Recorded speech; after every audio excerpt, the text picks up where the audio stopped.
மருத்துவ பணியாளர் தேர்வு வாரியம் TNMRB assistant medical officer lecturer grade 2 yoga and naturopathy எக்ஸாமுக்குடைய ஸ்கீம் ஆஃப் எக்ஸாமினேஷன் வந்து வெளியிட்டிருந்தாங்க. இதை பார்த்தினா டீட்டெயில் வீடியோ வந்து ஆல்ரெடி அப்லோட் பண்ணியிருக்கோம்.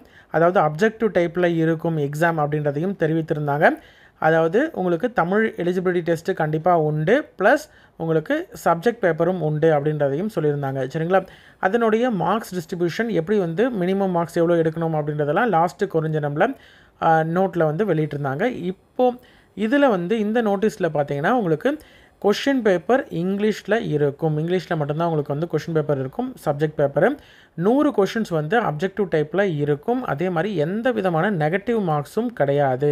சரிங்களா? தவறாக ஆன்சர் பண்ணிட்டீங்க அப்படின்ற மாதிரி தான் எந்த விதமான நெகட்டிவ் மார்க்ஸும் கிடையாது. அதே மாதிரி சென்டர் வந்து எக்ஸாமினேஷனுக்கு வந்து சேஞ்ச் பண்ணியிருக்காங்க. சென்டர் வந்து எக்ஸாமுக்கு 12 டிஸ்ட்ரிக்ஸில் வந்து நடத்தப்படும் அப்படின்றது சொல்லியிருக்காங்க.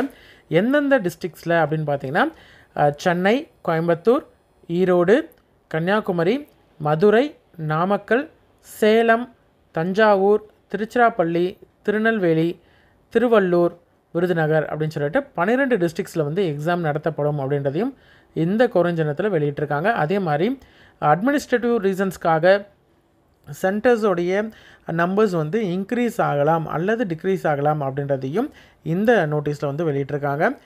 யாராவது வந்து assistant medical officer lecturer grade 2 எக்ஸாமுக்கு வந்து அப்ளை பண்ணியிருந்தாங்க, இப்போ வந்து எக்ஸாமுக்கு வெயிட் பண்ணிகிட்டு இருக்காங்க அப்படின்ற மாதிரி தான் அவங்களுக்கு இந்த இன்ஃபர்மேஷனை தெரியப்படுத்துங்க. நன்றி.